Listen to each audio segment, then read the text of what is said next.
you're just at the whimsy of the masses, and all the dreams that you had, even if they started off originally as individual dreams, they end up being dreams subject to whoever's ego stroking you, whoever's shitty talking about you, you know?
Okay, there we go.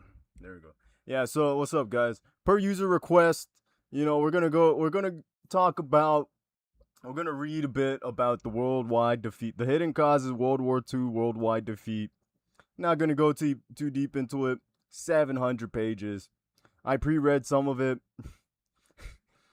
This is gonna be kind of funny. I'm not gonna lie. Okay, but here, let me check my chats and stuff. No more call-ins. The call-ins are, I'm gonna stop doing the call-ins for now. Read race science. No, I'm not interested. Sir Coke, if you have a book, if you got a book request, send me the book. Make sure the link isn't like a fishy ass link, and then maybe next reading stream, I'll read it. I'm only taking one request per stream.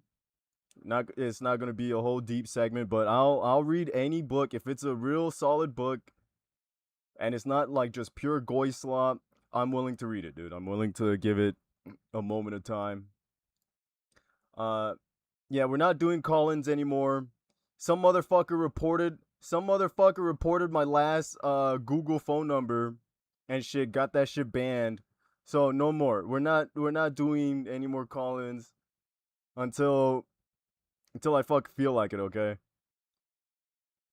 Whoever got my old Google number banned, you're an asshole, okay?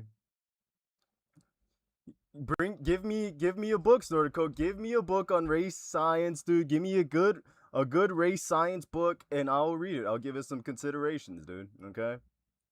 Until then, keep coping with your inability to understand the complexities of reality. Cope, nigga. You could barely do simple algebra, nigga. Cope harder, dude. Cope harder. Okay, so written by Salvador Borrego. Oh yeah, he's probably from Argentina, so you know this shit is gonna be First edition published in Mexico 1953. Oh, this shit is gonna be some shit, dude. Yeah, look at all this, dude. Like whole fucking 700 pages, man. 700 pages of this shit. Here, Sir Coke, I'll help you out, dude. Fucking AI mod is shutting down your speech, man. It's not me. It's AI mod. Okay, but without further ado, let's get into it, dude. Forward by the editor. It is an honor to present the most important revisionist book of all time. He say it with such pride too, dude. Worldwide defeat by Salvador Borrego Escalante. This work, worthy of a son of our America, is the most complete and comprehensive story ever made of World War II. It should be noted that the editions of this book are inconceivable today. Its content is inconvenient for the world government, as it highlights many hidden interests that support the current system. Even a totally altered and distorted edition circulated in the network to cover up the truths that it denounces. This edition, that we are pleased to make available to revisionist reader, is the result of the effort and recovery of a group of truth seekers who have found one of the few copies of the worldwide defeat that still exists to develop a strategy of dissemination that makes this wonderful book available to many more people capable of generating political activism relevant today more than ever. And you know what? I give these fools the props, man. I think everybody should give these Nazis, the revisionist historians and stuff, props, dude, because they had to fight against the communists and all the slander of the communist historians and all this other stuff, that did slander them. The communist historians did worse for the case of why National Socialism is bad than good, because they had a bunch of slander, lies, and this shit. They slandered the whole philosophy as if it was capitalist, all this other shit. No, it was always, dude, the DPRK, whatever the fuck that shit was called. I think I spoke about the North Korea, dude, but fucking the Deutsch, something, the basis of the National Socialist Party when it was first forming and starting. And Hitler used to be a communist, mind you. Hitler used to be a communist. But in the beginnings, when the National Socialist movement started, it was just like a fucking workers' party.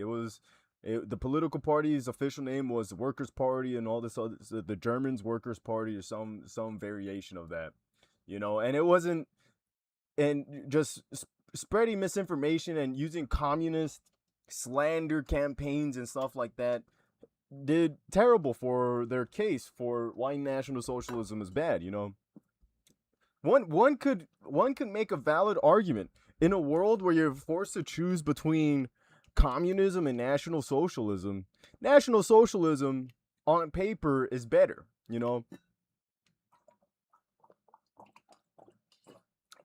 because at least you're not like some goy operative to the world order and shit like that, to the workers' world order and all that nonsense.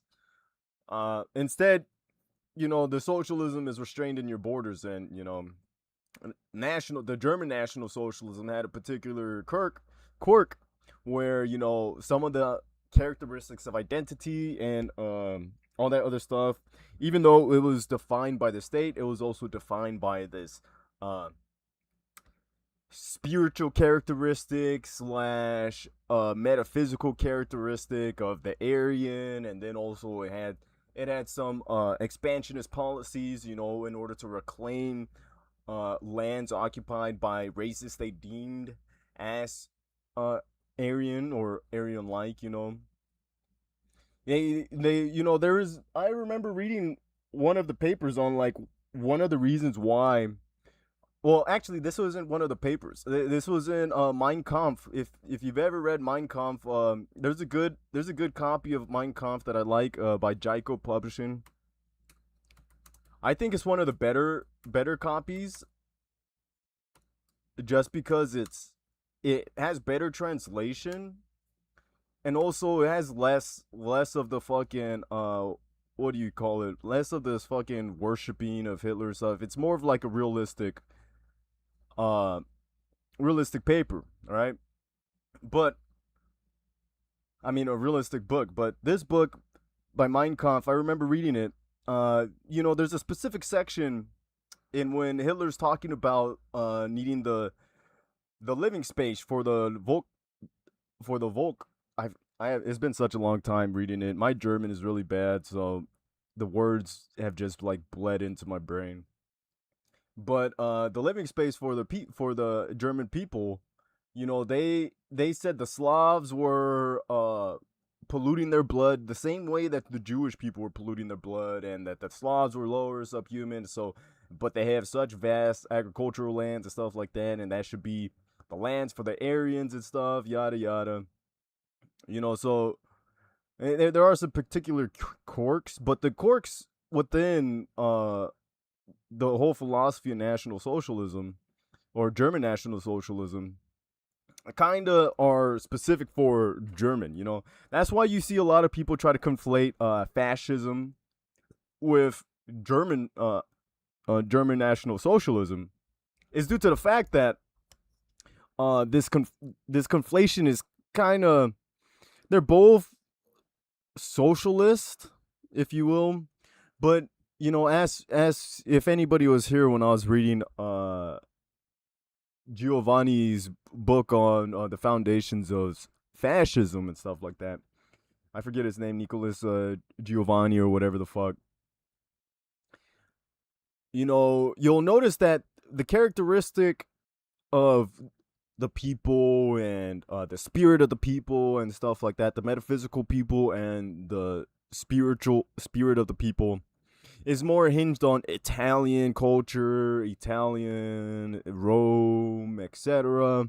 Whereas the Germans, they had their ideas in the Aryan, which it's understandable, when you trace back into the roots of Germany after they're conquered by Rome, and then they eventually fall, and then Rome eventually falls, and then the Saxons, the Goths, or the Normans and stuff expanded from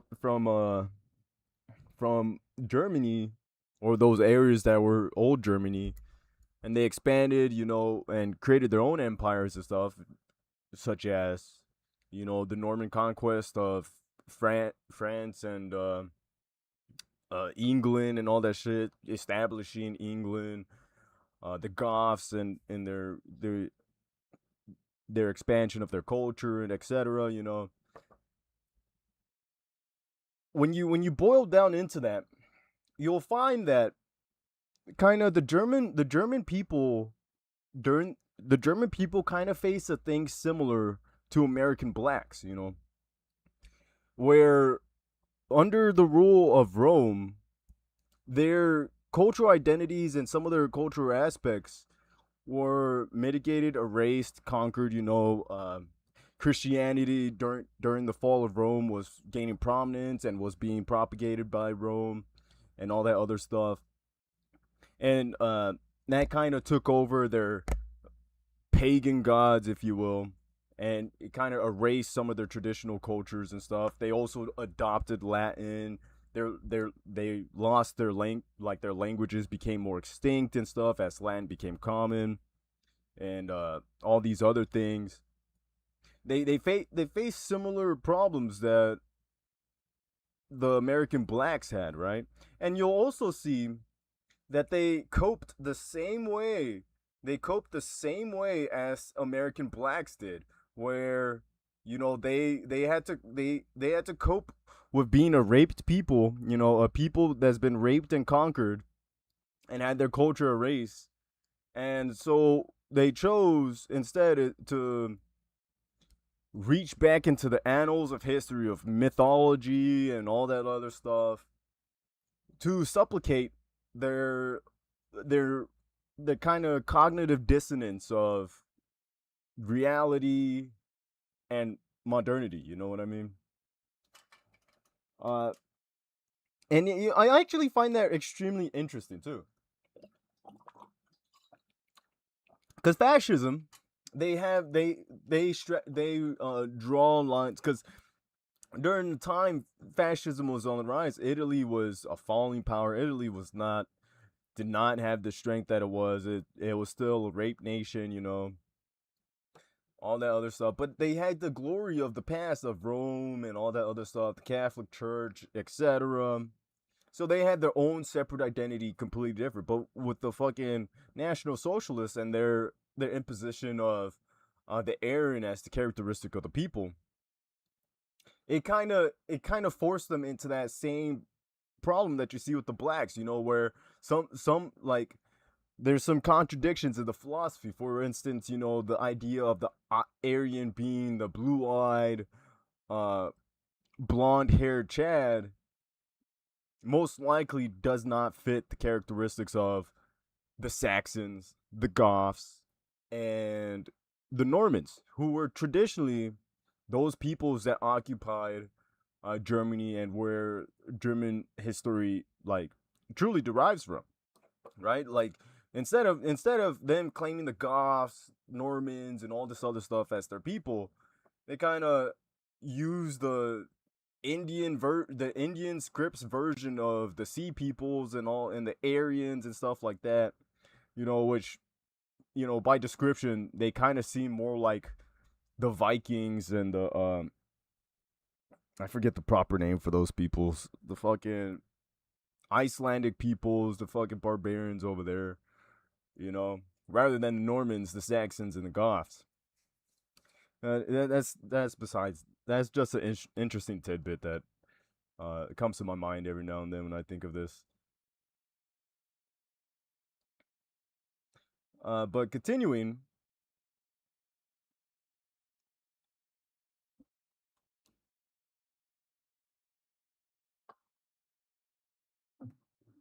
oh no, Salvador Borrego takes us through the history of Marxism, the emergence of Bolshevism,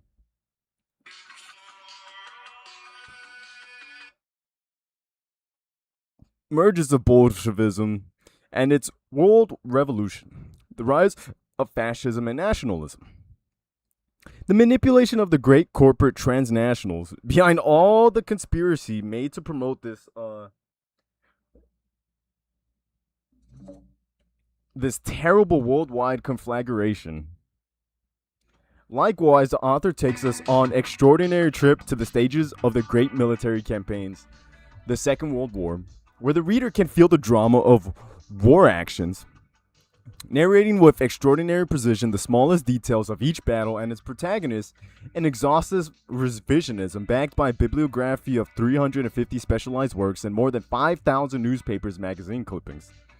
Jesus, this fucking autism, dude. They basically wrote a Bible. You know, but that's kind of in line with National Socialism. You know, it is highly spiritual, highly mystical ideology and philosophy.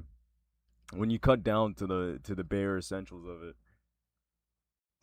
and I'll go back. They're making a valid point. This is why I think this communist slander, the fucking long history of communist slander and fucking rewriting of history, reconnotation of history, and this nonsense has done such disservice to reality. It's done such disservice to the truth that these revisionists, they hold some truths within their talking points. Yes, the international communists literally tried to rewrite history. That's why in modern times people think National Socialism is on the right.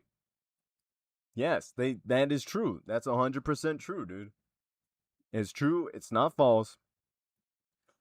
And they you can't really do you like that's what happens when you fight. Whenever here, let's shout out my psyop boys. Yo, let's do let's do the psyop. Let's do the psyop video. My favorite psyop video.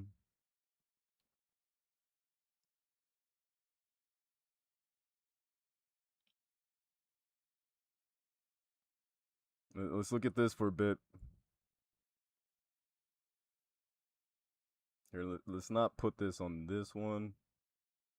Let's put this on this one.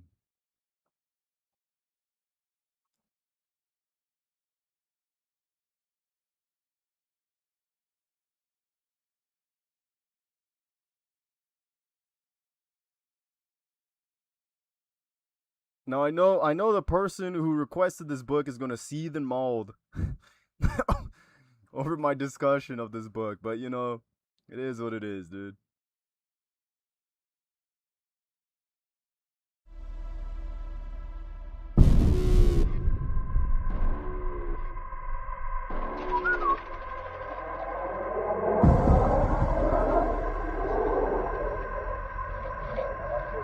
Goddamn army.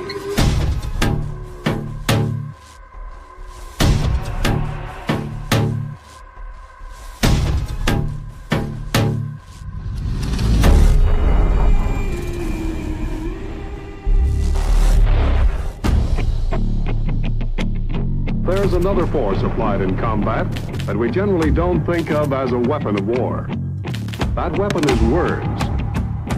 Words are weapons. Telling the truth is the only way in which to influence people. This is psychological warfare.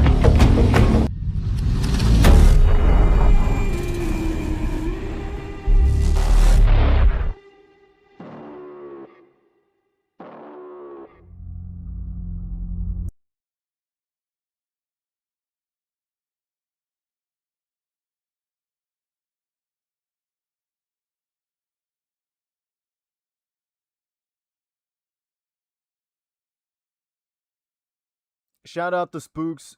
Shout out the spooks. We love them. We love our spooks. We love our CI handlers. We love our Fed agents. We love them, dude. What's up, Zooch? Nice to see you, man. I hope you're having a good day, dude. Yeah, but this is why whenever you're doing psychological operations, you're doing propaganda, you know, you're doing things like that, you can't use lies as forms of for your psychological operations, whatever. Using lies bites you in the ass at the end of the day. It has more negative effects than the immediate short-term benefits. Yeah, the international communists, or the international socialists, I should say, because communists are essentially international socialists. Bolshevism is just fucking retard barbaric Russians, modification of communism, etc. But essentially, communism and the branch philosophies can be wrapped under international socialism, whereas national socialism, fascism, they can be, and similar ideologies, they can be kind of wrapped under national socialism, right? But it bites you in the ass. Yes, the international communists were managed to slander fascism and national socialism as a single philosophy, as a similar philosophy, but they aren't. Truth has proven that's false. You know, like any person worth their salt that actually researches, that has the brain and the emotional capacity not to be triggered or whatever, to actually read the papers, actually go through their philosophy and stuff, they'll find out that, oh wow, fascism, the philosophies, ideologies, the policies, everything that operated on fascism is completely different than the philosophy, policies, etc. that operated under National Socialism, right? But the international communists managed to slander them as if they were the same philosophy. International socialists managed to slander them as if they were capitalist and all these other things, which obviously they weren't. You know, even by the definition, even by the communist definitions of what capitalism is, it wasn't capitalist in nature. It was extremely a controlled economy. There was essentially no freedom in economic movement without the state, you know. But that's the problem when you like people are using slanders, lies, and all these things to promote their agenda for their propaganda or whatever.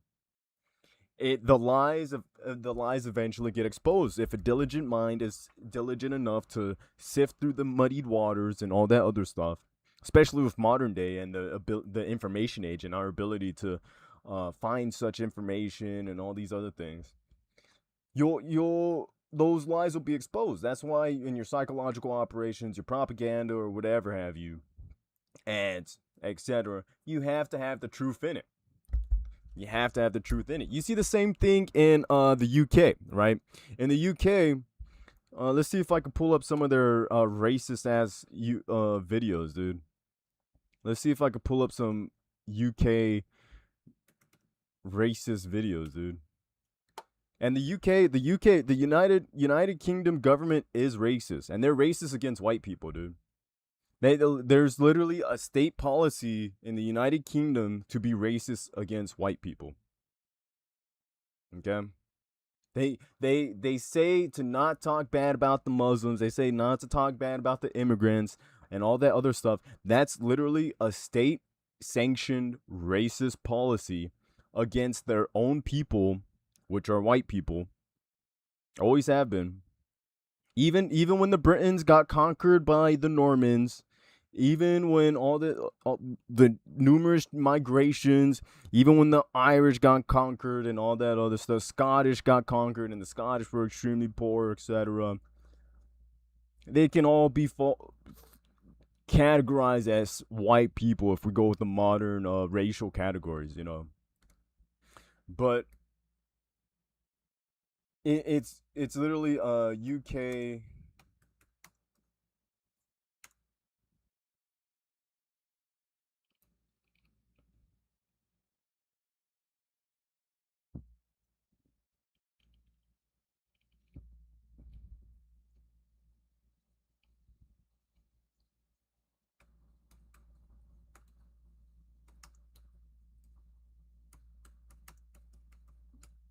Let's do the one against woman violence.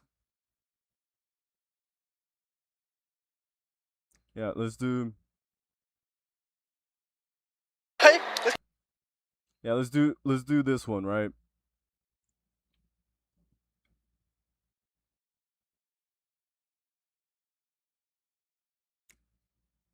Oh my days. How's he going viral? Oi, look at the body on that. Give us a smile. Mate.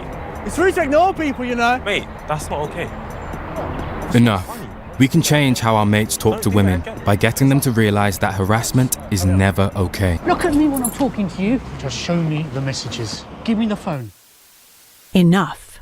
We can let victims of coercive control know that support is available. You okay? I'm here if you need to talk.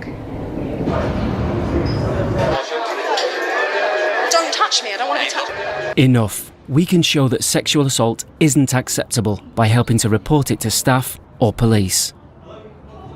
Enough is enough. Even small acts can help prevent abuse. We can stop violence against women and girls. Find out how... And this is just one of the many...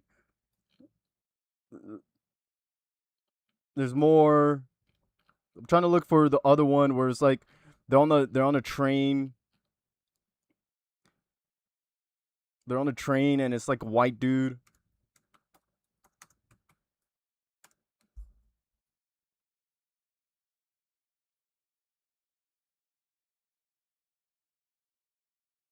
Oh, it's bad. Yeah. Can we talk about it?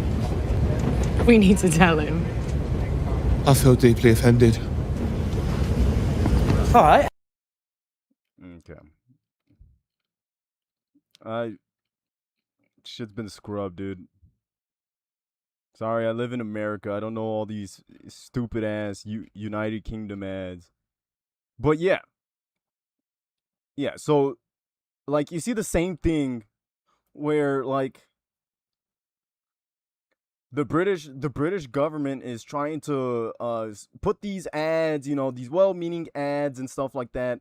But then since they have a policy to not portray minorities as in the wrong, even though we know in the stats in the UK, disproportionately, the groomers, rapists, sexual harassers, and stuff like that, disproportionately within recent years, are Pakistani immigrants that are invading England, right? And there's such backlash, and they do all these other things like, and they have the white guy portraying as he's a sexual harasser and stuff, and it's the black guy who's telling them, no, stop being a sexual harasser. That's not right. No.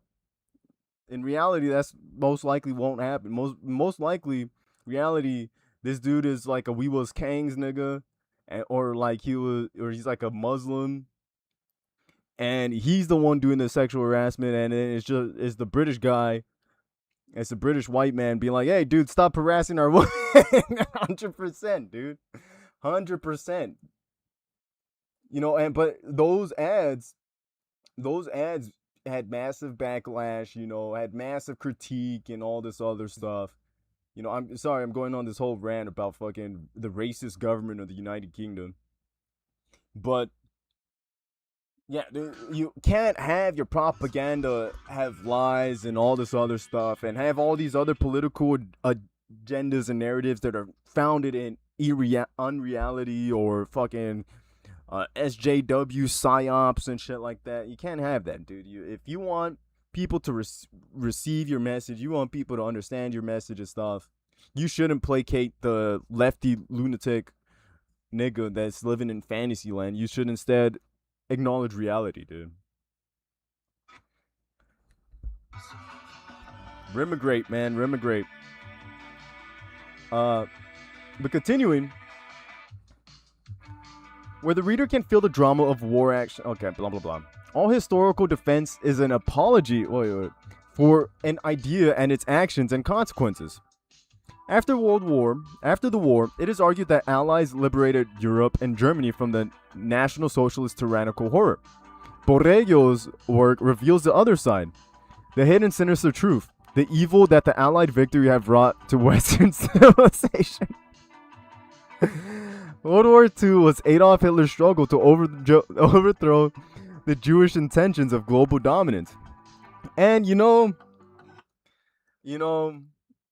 if we're following Hitler's ideology, he's right, dude. He's right. The whole National Socialist movement gained rise because of disillusionment with the Communist Party and all this the nationalist, the internationalist socialism.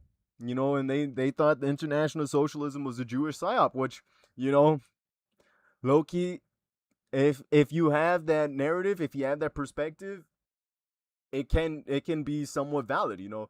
It can be somewhat validated with the facts of reality. Karl Marx was a son of a Jewish rabbi. Karl Marx was Jewish. He may have disavowed his Jewish ancestry, and he may have hated Jews as well. Karl Marx was an extreme hater of the Jewish people. He was extremely anti-Semitic, if you will. But from Hitler's ideology and from what he wrote in Mein Kampf, yeah, he's right, dude. Yeah, Marxism and kind of, I'm not gonna say socialism in general, because socialism was more written by whatever his name, Engels, or whatever his fucking name is, I forget. The fucking supporter of Karl Marx and shit. It's more written by that dude than Karl Marx. Karl Marx was a lazy piece of shit, worthless nobody, fucking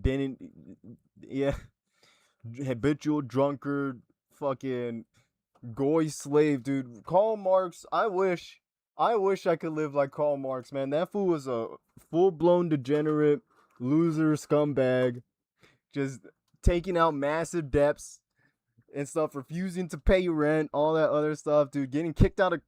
He was such a bad person, he would get exiled from countries, dude. Another Jewish man getting exiled from countries.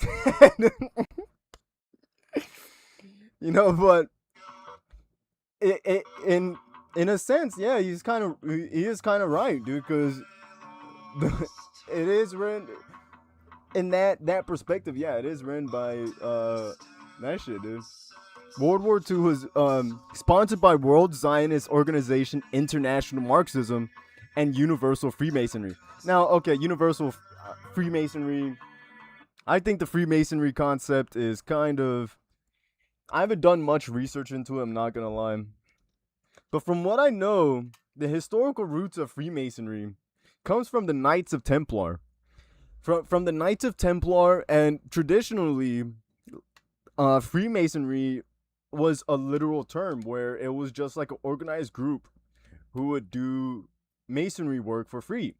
Of course, they would do that, the free gestures, for their own power, affluence, and their own agendas. But who doesn't do work for their own fucking agenda, dude? If you don't do your work for your own agenda, you're much more suspicious than somebody that does.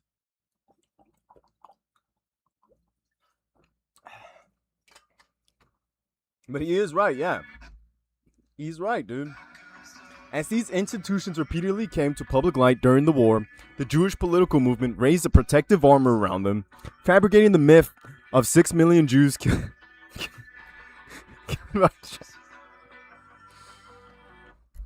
Now, I'm not going to debate the numbers. I haven't researched that hard to debate the numbers. But what I will say is the Holocaust was not just Jewish people. It was the poor, it was the feeble, it was the retarded, it was the misfits, the social dysgenic people, the Ubermensch, etc. So the whole Holocaust movement, if you actually understood the thoughts and reasoning behind the Holocaust, then you'll understand it's actually in line with the democratic socialist philosophies, you know, of social control and control of the population. Especially back in those days, you know, America actually invented eugenics. In case you guys didn't know, America was a pioneer in eugenics. The American country pioneered it, dude. We invented eugenics, and the Germans actually listened to Americans' beliefs and our philosophy behind eugenics and started implementing it in their society. That's the whole thing about the Holocaust. The Holocaust, yeah, if they think the Jewish people are polluting their blood and stuff like that, and the Slavic people are polluting their blood and stuff like that, then of course those categories of people fall into the dysgenic people, you know. So I think I don't like how the Holocaust is characterized as solely a persecution of the Jewish people. It is not. It is not solely a persecution of the Jewish people. In fact, the Holocaust is a persecution of the dysgenic people, of the Ubermensch, of the undesirables in society, dude, to make a better society. It kind of falls into the philosophies built around social Darwinianism, you know? Something that's completely different, and it's lost. It goes over the heads of many retards. So I'm pretty sure some of the people that they think are Jewish people are actually like just dysgenic Germans and stuff like that. So the accurate numbers can be debated. The narrative in which they try to portray this can be debated.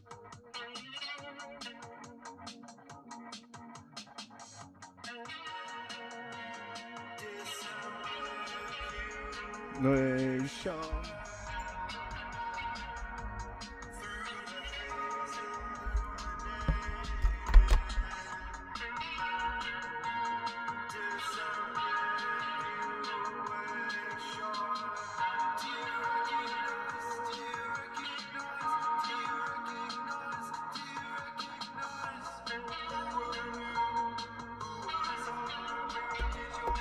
Yeah, but the reality is, history is much more complicated.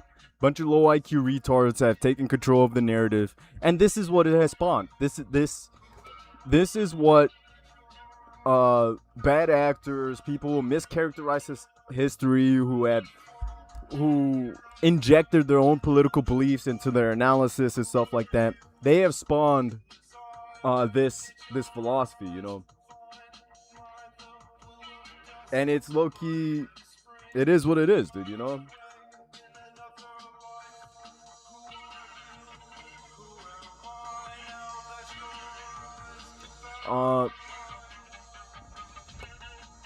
In this way, those who caused the great conflict have been covered with the mantle of martyrdom. The defeat of Germany in 1945 clearly marked a watershed in world history, and especially for the West. In real sense, Hitler's defeat implicitly became the defeat of Europe and the traditional values that underpinned it. Okay, that's...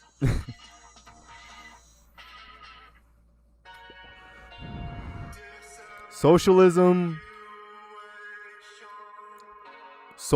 is not the fucking underpinning values of historical Europe, dude.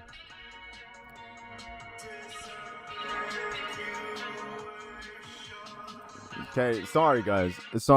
I'm sorry, my revisionist brethren. I'm not a revisionist myself. Socialism is not the historical values of European values, you know, traditional European values. Socialism is a newer concept that came rise in like 1500s, 1400s. Europe had a long history before then, you know.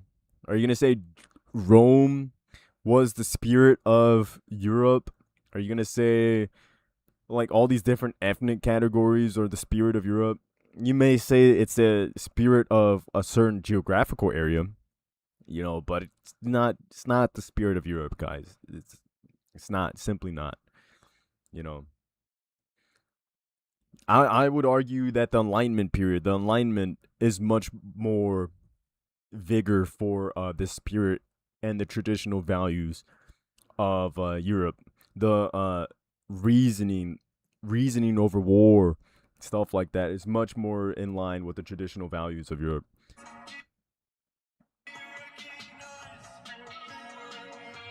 The defeat, it has been the greatest catastrophe mankind has ever suffered. Yeah, it has. I wish it has been. I wish both the National Socialists and the Communists destroyed each other and the Allies took over everything. Yeah, we fucked up by not destroying the Communists as well. We let the Communists prosper and rise because we saw them as a less bad of a threat than the National Socialists, but time played out and they were just as bad. They were just as bad as the National Socialists. Both evil entities, and communism is still running rampant. International communism is still running rampant and destroying the world as we know it. And destroying the West.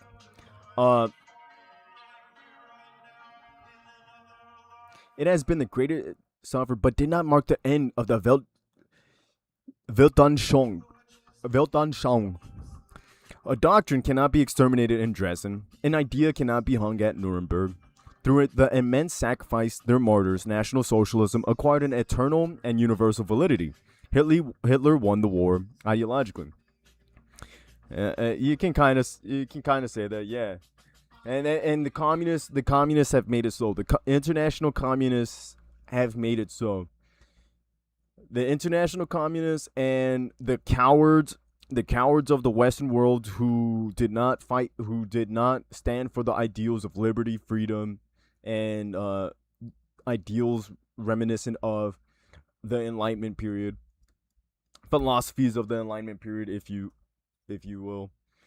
Those people failed historically to destroy National Socialism ideologically. They won the war, but they didn't win the ideological war, and the ideology of National Socialism still prospers. Ideology of communism still prospers. The ideology of capitalism didn't get formed until in the 20th century. didn't gain proper manifestation until the 20th century.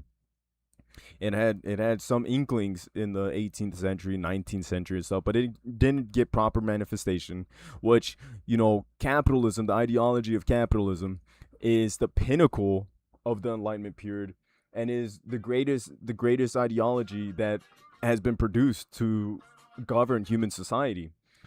So, and that philosophy, after its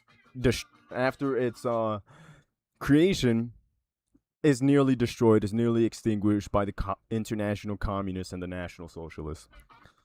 It's sad.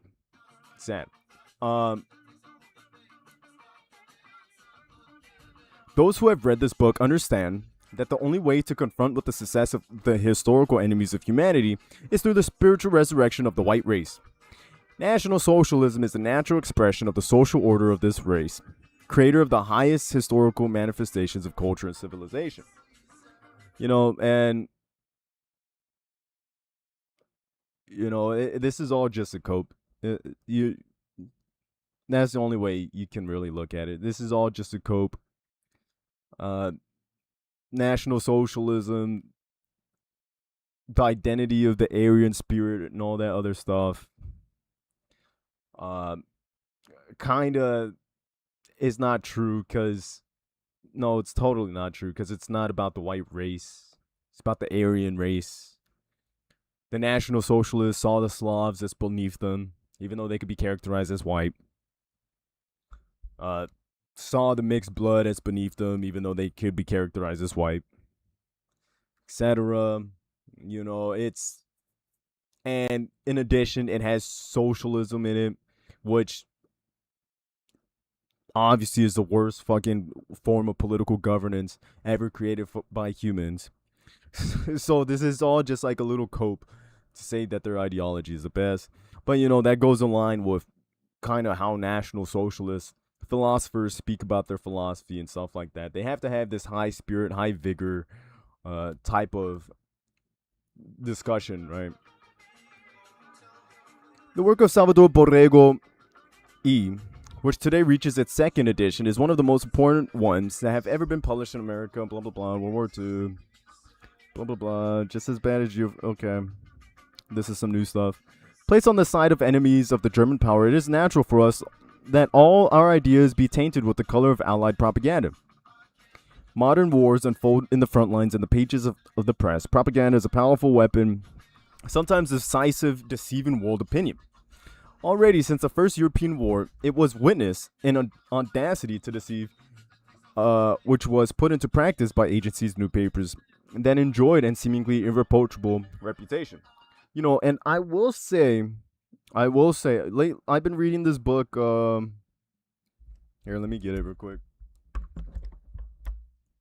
I've been reading this book.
Recently I've been reading this book.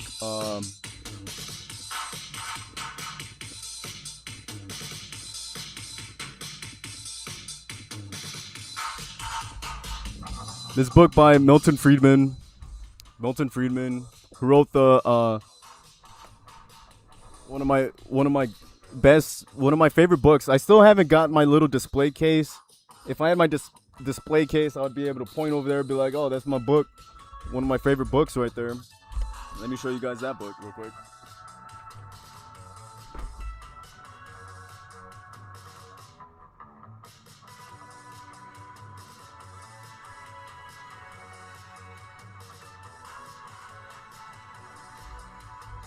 This book, Capitalism and Freedom, wonderful book. You guys should check it out. It's a definitely wonderful book. This is a special limited edition, specifically printed for Milton Friedman and his little group of people, his little cabal of people. Privately printed for the members of the Classics of Liberty Library. Wonderful book, limited edition. I'm going to keep this book and I'm going to pass it down to my children. I'm going to read this book to my children and everything. I shall be the source for the ethics of my children. I shall raise them proper, like in a true capitalist manner, dude.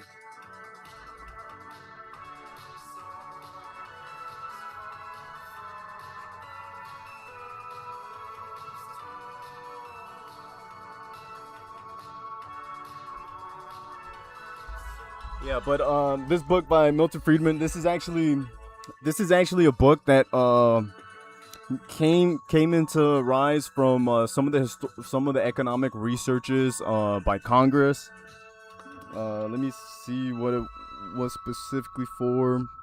Oh, the National Bureau of Economic Research, and it was for the study of. Yeah, it was sponsored by the National Bureau of Economic Research in 1963 and stuff. But a monetary history of the United States from 1867 to 1960. Wonderful book. Extremely interesting. It goes extremely in depth over the monetary history of United States, going all the way back to the Civil War, during the Greenback period, the period when we were as close to a capitalist monetary policy as possible, but it kind of fell down. It kind of got destroyed because of some of the nuances and all that other stuff, and retardation. But you kind of reason I go on this rant, right, is because one of the biggest propagandas that kind of starts with the defeat in World War I, and kind of propagates and gets worse into World War II. Yeah, of course they say the Treaty of Versailles.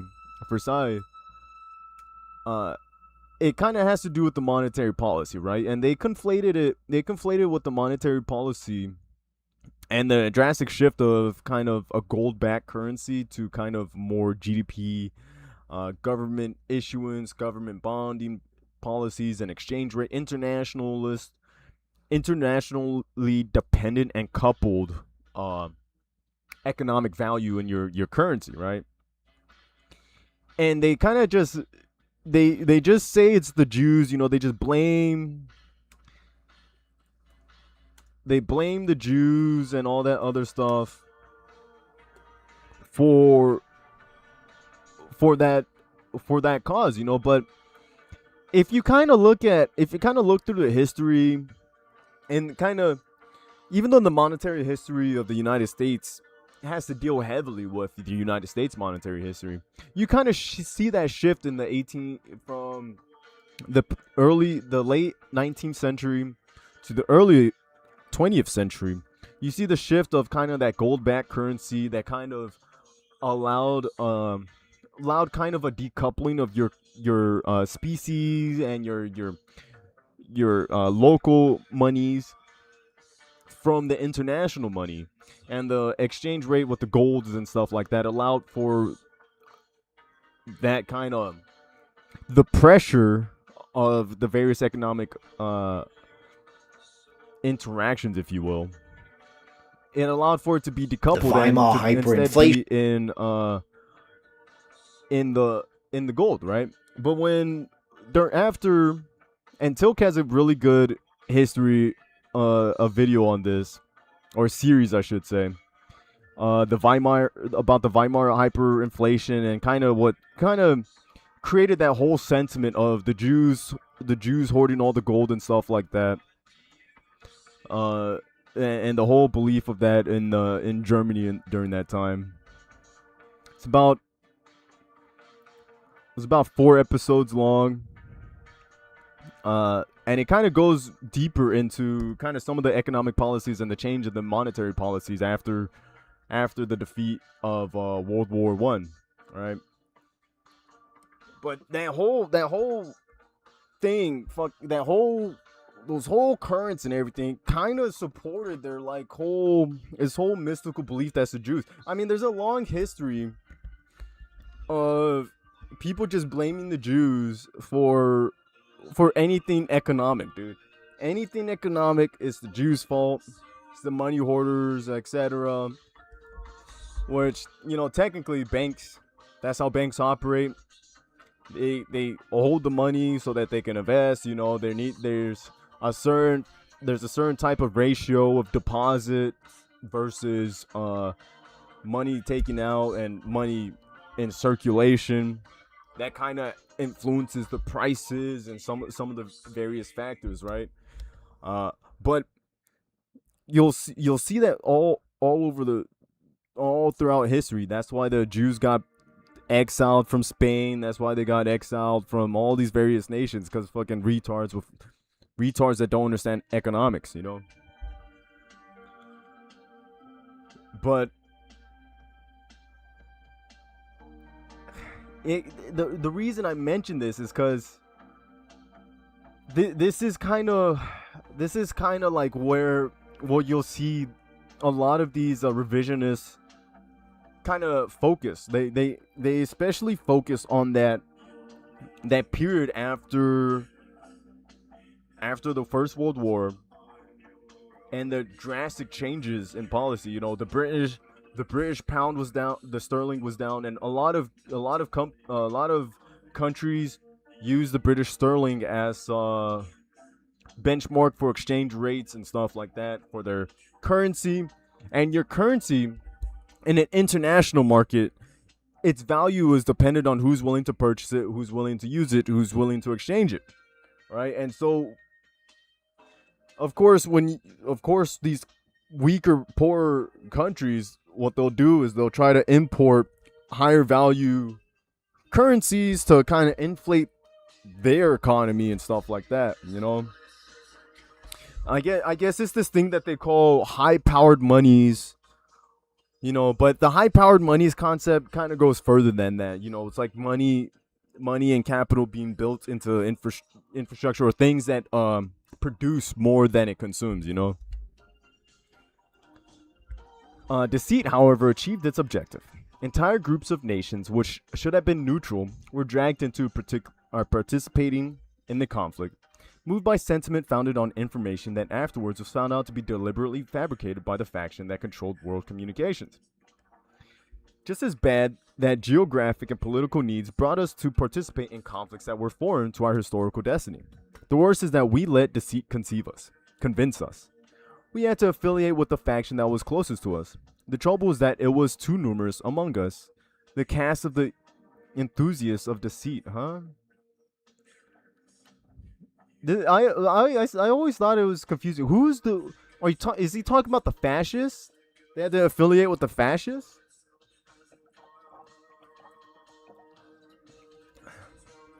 Yeah, I want everybody to remember the entire concept of eugenics was derived from America. Zyklon B and some of the agents that they would use for the Holocaust was actually chemical pesticides that were used in America and stuff. Like we were selling them that shit, dude. 100%, man. 100%. America was selling that shit, dude. We had a hand, dude. We had a hand in the Holocaust, man. I'm not gonna lie. Fuck you, dude.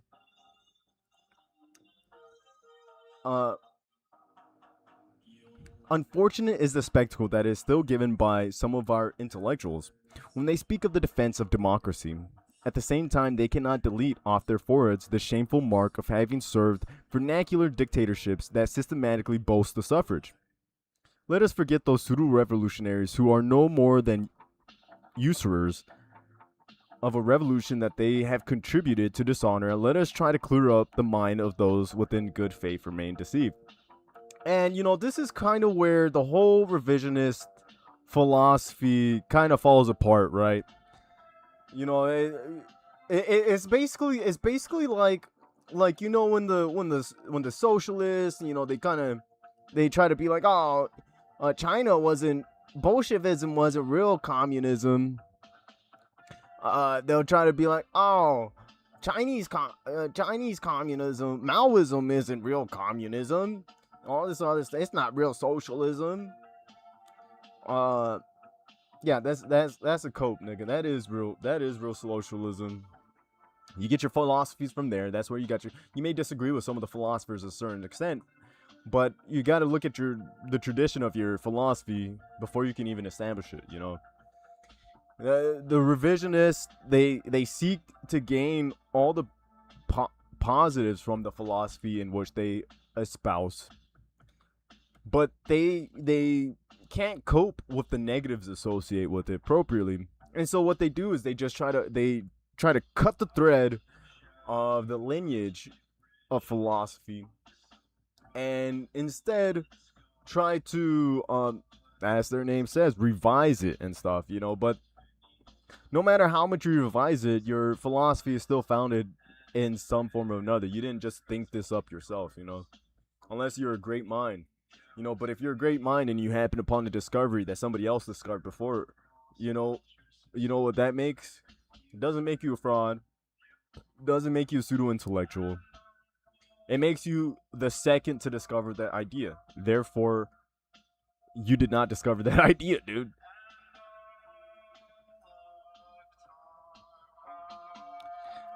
I don't know, it's just, I wish he could state it. Like, I really hate how they speak in such ambiguity.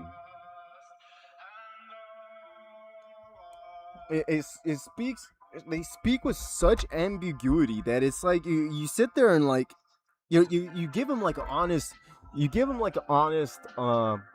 ear, right? You listen to their ideas, their philosophies honestly, but they speak in such vagueness, such mystique and stuff, as if these precepts and these presumptions are inherent in their argument and stuff.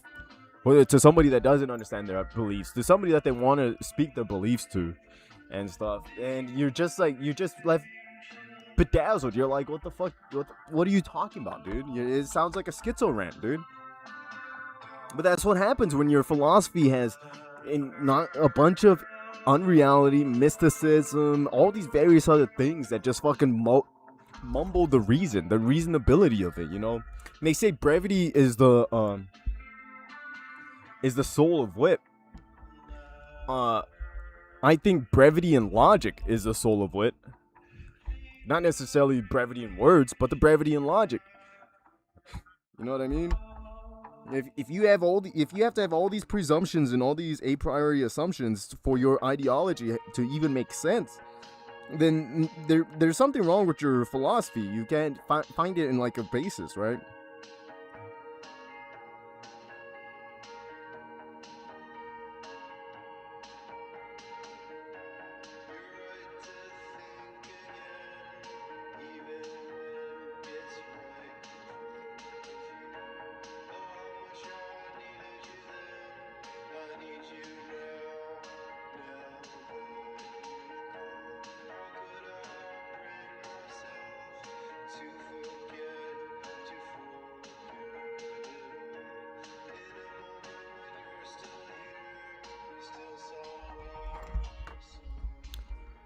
During 6 years, Borrego says that the world believed to be fighting for the flag of democracy and freedom that the Allied countries hoisted in the name of Poland.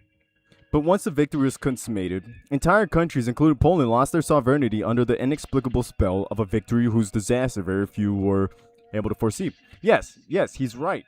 He's right. The Allies made a bad choice by joining hands with the goddamn communists. We should have never joined hands with those damn commies. And once the National Socialists and their allies, if you will, were defeated, then the power vacuum was filled with the communists, and the communists then did their expansionist tyrannical policies and caused mass havoc around Europe, dude. Yes, he's 100% correct. Should have never teamed up with those damn commies.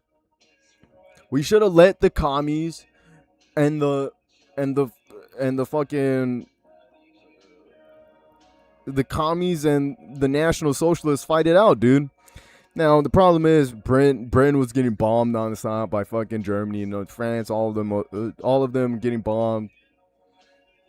But that's what really brought us in, dude. But we knew, because of the National Socialists needed living space and etc., farmland, and this agrarian society that they sought. We knew that they would eventually expand into the Balkans and then seek to conquer the Balkans, and then that would cause them to get into fights with the communists.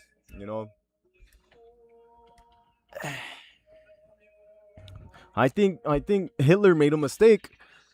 Hitler made a big mistake in his calculations and trying to repudiate the defeat and failure of the Treaty of Versailles and attacking West when he should have attacked East at first, That's who he should have sought to destroy first.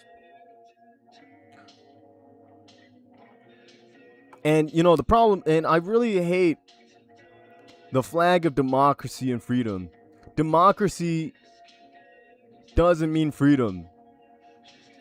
Democracy, we did not all fight for democracies. America is a constitutional republic. We were not a democracy, man. We are not a democracy. And yeah, all you guys can cope as much as you want. No, America's a democracy, yada yada. No, we're not a democracy, dude. We're a constitutional republic. We're not like those faggots in Europe, dude. The first edition of this book, Borrego, was published barely 2 years ago. In a short term, the course of the events confirmed its predictions and has multiplied the evils that this book so courageously discovered. It is no longer just Poland. Half of a dozen European nations that used to flourish centers of Western Christian culture are now being crushed by the Soviet boot and are in the state of a definite disintegration.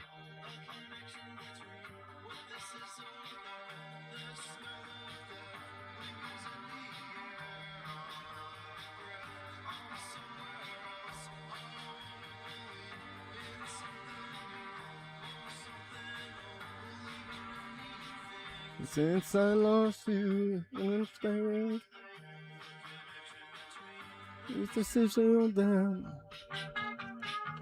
and the anti-Christian monster continues advancing. And yeah, he's right. He's right. But, Hitler did not believe in Christianity. They did not believe in Christianity, dude. Their mysticism was not really Christian. It had some Christian elements, yeah, sure. But it was like paganism, dude. It was more paganism than anything, man. More pagan than Christian. And the anti-Christian monster continues advancing behind the smile of Mendes. And that's the thing. Like, that's where you really see the problem of National Socialism, dude. Is this constant injection of this mysticism, philosophy,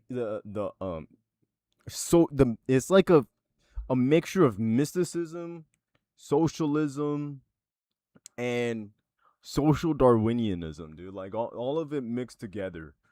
And it just turns into like it's like nonsensical, dude.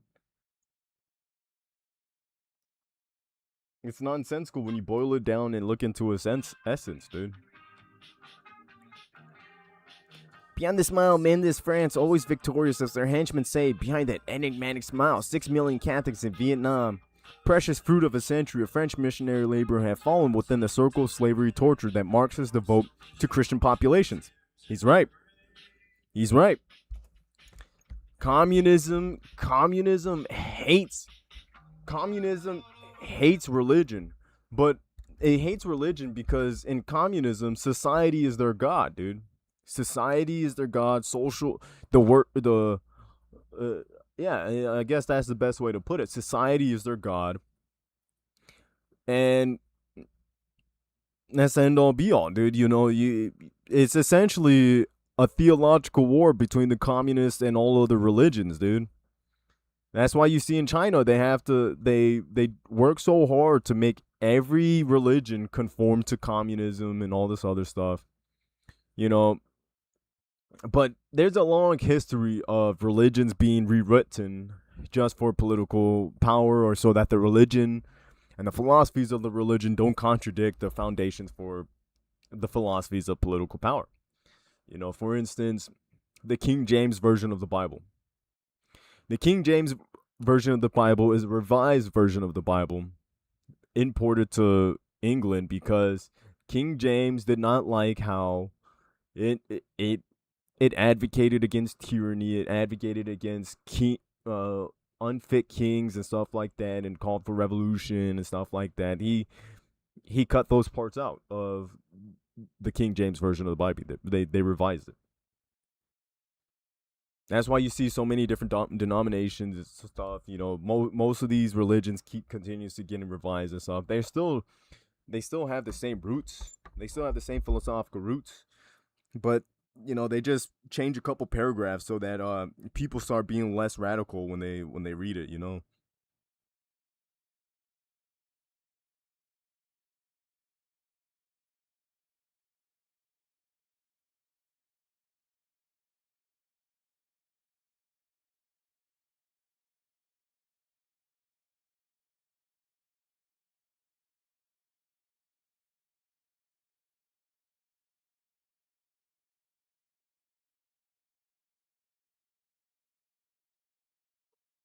A connection between what this is or that. The smell of death lingers in the air. Yeah, it's true, dude. Communism hates all religions, dude. They hate Islam. They hate all of them. Because you can't you're supposed to worship society, dude. You're not supposed to worship some imaginary god, man. That's what it boils down to.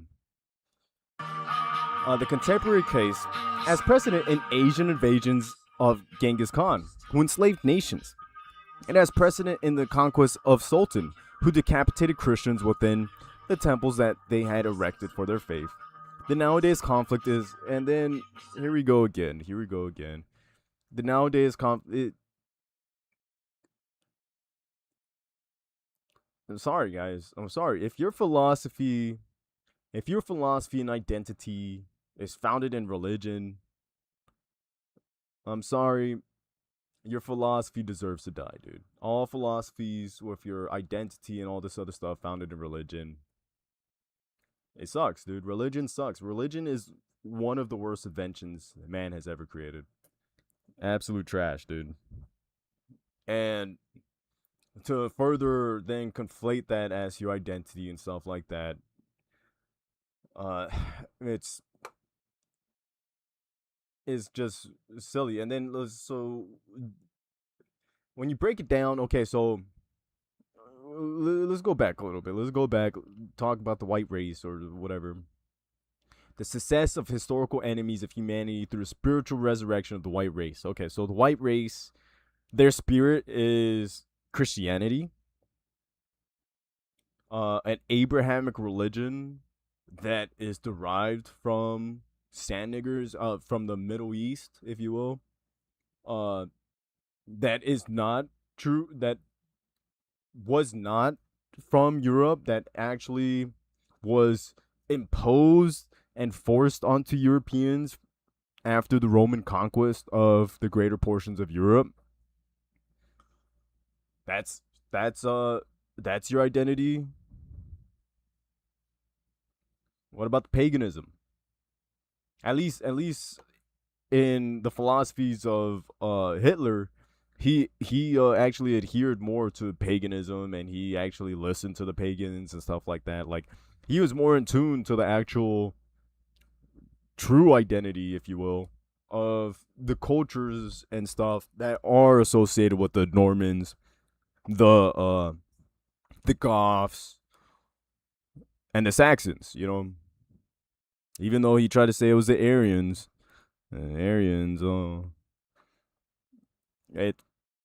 That's your identity. That's all, as far as you'll go, dude, you know. At the end of the day, religion is a terrible identity to surround yourself to. It is oppressive. Religion is oppressive. It does infringe on your freedom. And if we want to be more true to the historical roots and historical precedents, even though Christian values created the Enlightenment period and stuff like that, it's not really true. It's not really true. Yeah, it was a big sociological condition that formed and connotated some of the thoughts and philosophies, but you'll see around in the 19th century and the beginnings of the Enlightenment period and stuff, what you'll see is God and religion took a backseat. Reason came back into prominence in line with Aristotelian beliefs and stuff, and allowed the Western civilization to advance into ways beyond, much more. This is much more valuable to Western civilization. This Enlightenment period, in fact, is more of the essence of what made the Western world become such a great superpower on the world stage, became so great technologically, allowed them to advance so far. You know what religion did? It stifled the creativity of the people for numerous years. Galileo got jailed, harassed, and almost put to death just because he proposed a different model of our solar system, which was more accurate than their nonsensical model. This main character syndrome that religion has imposed upon the human race for nearly two millennia, 3 millennia, 4 millennia. Depends how far you go back.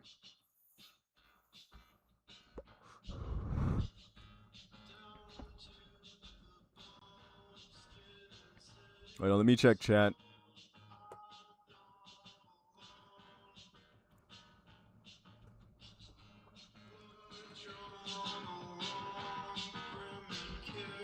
Continuing.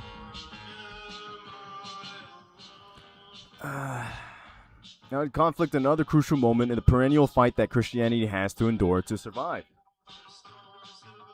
And this is like Kantianism nonsense, dude. Like all the Christian guys. I'm gonna say it, man. I'm gonna say it. If you need religion to form your ethical basis, maybe you are a goy, dude. Maybe you are goy. Maybe you are slave and cattle, dude. If you're living in the modern world and you cannot form an ethical basis founded in reason, rationality, and stuff, you need to have this fantasy world in which, if you don't act a certain way, you're gonna burn in the hells of fire. But if you do act a certain way, you're gonna go to heaven. You're gonna get your paradise and stuff, and then God will pat you on the head and tell you, good goy, welcome to welcome to heaven, dude. Sorry, dude, that's as far as you're gonna go, my boy. That's as far as you're gonna go. Maybe we shouldn't listen to your ethics and beliefs, dude. In the book of Borrego, penetrating and analytical, and at the same time enlightened and prophetic, the details of the tremendous conspiracy are revealed. Are the highest patriotic for all Spanish-speaking peoples. Oh, that explains a lot why there's a lot of National Socialists, Mexicans, and all this other stuff. And there's a lot of Spanish-speaking National Socialists, dude. They've been fucking psyop, dude. Distribution of the Book of Borrego is of the highest patriotic interest for all Spanish-speaking peoples. Us, heirs of the epic reconquest that saved Christendom, of the invasion of the Moors, and of the counter-reformation headed by Philip II, that saved Catholicism, of the perilous conspiracy of the Lutherans and Calvinists. No one is more obligated than us to unmask the hypocrites and to contain the advance of the perverse. The fight will cost us countless pains. No nation can escape the demands of history, which are of action and sacrifice. Comfort is always the longing, never fulfilled. The fight among men has to continue indefinite. I'm only getting through the foreword, dude, and I've just oh my god. Oh my god, nigga. Why are your forewords so fucking long, dude?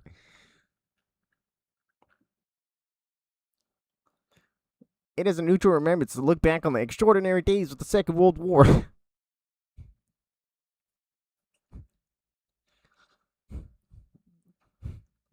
Dude, man, these niggas, man.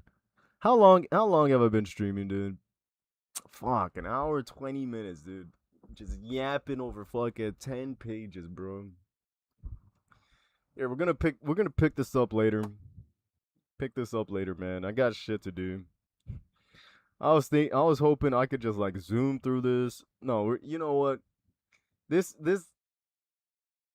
I'm invested now. I've yapped about 4 pages for like a whole hour, dude. I'm invested. We're gonna pick this back up next time I do a reading stream. Hopefully, I'm hoping that soon I could do an IRL. Go spread capitalism and stuff. Sorry. Not sorry. Been lazy. Call it whatever, dude. I do not want to go outside, nigga. That's all. Thank you guys for coming in. Thank you for the recommendation for the book. We'll spend another couple sessions reading this, going over it, checking it out. Yeah.